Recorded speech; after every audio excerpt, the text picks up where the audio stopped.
ဒုတိယကဘာကြီးပြီးဆုံးသွားပြီလို့လူတွေကအောင်ပွဲခံနေကြပြီမြင့်အချို့သူတွေအတတ်တော့ငရေတကားဟာခုမှစတင်ပွင့်လာတာပါလှပတဲ့ဒိမတ်ကန်းကြီးရဲ့တဲတောင်ပင်အောင်မှာ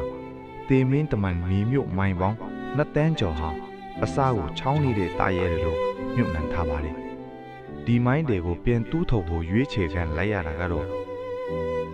လက်နက်ကိုဟိုတောင်အင်အားမရှိသေးတဲ့မျက်နှာမှာနိုးနံမစင်သေးတဲ့ဂျာမန်ကလေးစစ်သားလေးတွေပဲဖြစ်ပါတယ်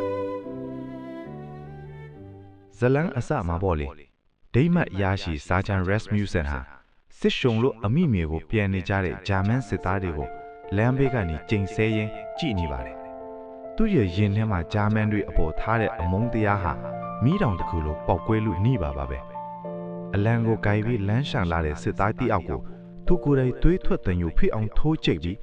မင်းတို့အားလုံးငါ့နိုင်ငံကနေထွက်သွားကြလို့အော်ဟစ်ခဲ့ပါတယ်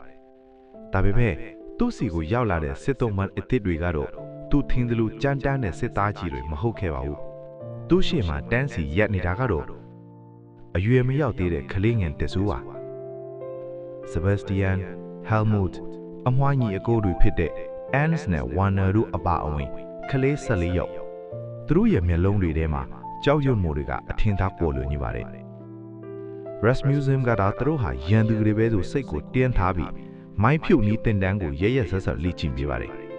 အမှားတစ်ခုဟာအထက်တစ်ချောင်းပဲ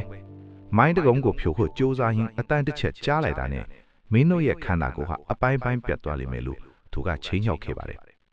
ကလေးတွေဟာကန်းကြေးရဲ့တဲတောင်ရင်းပေါ်မှာဝမ်းလျားမှောက်ပြီးလက်ပလားနဲ့တဲတွေကိုရက်ထုတ်နေရပါတယ်ဒီနေ့ကို10နာရီကျော်အစားတောက်လည်းမရှိရေလဲဝဝလေးလေးမတောက်ရပဲသေမင်းနဲ့ကစားနေရတာပါပထမဆုံးတော့အနည်းတရားဆုံးဟာတော့ Wilhelm C ကစတင်ခဲ့ပါတယ်သူဟာမိုင်းတစ်လုံးကိုဖြုတ်ဖို့ကြိုးစားတဲ့တစုံတစ်ခုမှားယွင်းထားပါတယ်ပြင်းထန်တဲ့ပေါက်ကွဲတံကြီးနဲ့အတူ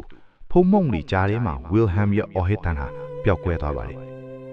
သူ့ရဲ့လက်နှစ်ဖန်လုံးဟာအစအနာတော့မရှိတော့ပဲသူ့အိုင်ထဲမှာလဲကျနေတဲ့သူ့ကိုကြည့်ပြီးဂျန်နစ်ကလေးတွေဟာတုံရင်နေကြပါတယ်သူဟာအမေလို့တတွတ်ခေါ်ရင်းစီးဝမှာပဲအသက်ပြောက်သွားခဲ့ပါတယ်ဒီလိုနဲ့ဆဘက်စတီယန်ဟာအဖွဲ့ထဲမှာအသိမွှေ့ဆုံးနဲ့အားကိုးဆုံးကောင်လေးပေါ့သူက Rasmussen ကိုကျွန်တော်တို့အားလုံးအလုပ်ပြီးရင်အိမ်ပြန်ရမှာမဟုတ်လားလို့မျှော်လင့်ချက်အပြည့်နဲ့မေးခဲ့ပါတယ် Rasmussen ရဲ့သင်းမာနေတဲ့နှလုံးသားဟာအဲ့ဒီအချိန်မှာစတင်ပြီးအရေးပြောလာပါတယ်သူဟာကလေးတွေကိုရန်သူလို့မမြင်တော့ပဲသားသမီးတွေလို့တနာလာပါတယ်သူကိုယ်တိုင်အစားအသောက်တွေခိုးယူပြီးကောင်းလေးတွေကိုကျွေးမွေးခဲ့ပါတယ်သူတို့ကြားမှာစစ်ပွဲရဲ့အမုန်းတရားတွေနဲ့ပူနှက်ခြင်းတဲ့တန်ရောစဉ်တစ်ခုစတင်အမြင့်တွယ်လာပါတယ်ဒါပေမဲ့ကံကြမ္မာကရက်ဆက်လွန်ပါတယ်အမွှားညီအကိုတွေတဲကဝယ်နာဟာမိုင်းရှင်းလင်းရင်ကော့ကွဲမှုဖြစ်ပြီးမျက်စိရှိတင်တည်ဆုံသွားခဲ့ပါတယ်သူ့ရဲ့အမွှားညီအန်စ်ဟာယူးစွာလူနာခံစားနေရပါတယ်ငါတို့အတူတူပြန်ကြမယ်လို့ကြည်ပြောထားတာလေးလို့ဤကိုကြီးတို့အလောင်းကိုဖတ်ပြီးငိုကြွေးနေတဲ့ အန်စ်ရဲ့ပုံရိပ်ခါကြည့်ရှုသူတိုင်းရဲ့ချင်းကိုခွဲလိုက်တယ်လို့ပါပဲနောက်ပိုင်းမှာတော့အန်စ်ဟာအသက်ရှင်ခြင်းစိတ်လုံးဝမရှိတော့ပါဘူးနောက်ဆုံးမှာတော့သူဟာသူ့အကိုရှိတာကိုတွားဖို့မိုင်းခွင်တဲ့ကိုတမင်တမလမ်းလျှောက်ဝင်သွားခဲ့ပါတယ်နောက်ထပ်ပေါက်ကွဲတဲ့တစ်ချက်နဲ့အတူအန်စ်ရဲ့နာကျင်မှုတွေအားလုံးပြီးဆုံးသွားခဲ့ပါတယ်မိုင်းရှင်းလင်းရေးအလုပ်တွေအားလုံးပြီးဆုံးသွားတဲ့အခါကလေး14ယောက်ထဲက4ယောက်ပဲအသက်ရှင်ကျန်တော့ပါတယ် Rasmussen ကသူတို့ကိုအိမ်ပြန်ပို့ပေးဖို့တောင်းဆိုပေမဲ့အထက်ကအမိန့်ကတော့သူတို့ကိုနောက်ထပ်အန်ဒီရများတဲ့မိုင်းကွင်းဒီစီကိုထပ်ပို့ဖို့ဖြစ်နေပါတယ်ဒါဟာ Rasmussen အသက်တော်ဘီကန်ဆွမ်းကုံဆုံးသွားတဲ့အချိန်ပါပဲသူဟာသူ့ရဲ့ဂုဏ်သိက္ခာနဲ့အသက်ကိုရင်းပြီးအသက်ရှင်ကျန်ရတဲ့ကလေး400ကိုဂျာမနီနယ်စီကိုတိတ်ဆိတ်ခိုးထုတ်သွားခဲ့ပါတယ်ပြေးကြတော့အနောက်ကိုလှည့်မကြည့်ပဲမင်းတို့အိမ်ရှိတာကိုအမြန်ဆုံးပြေးကြတော့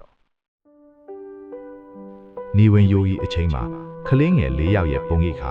အမိမြေရှိတာကိုဦးတည်ပြီးပျောက်ကွဲသွားပါတယ်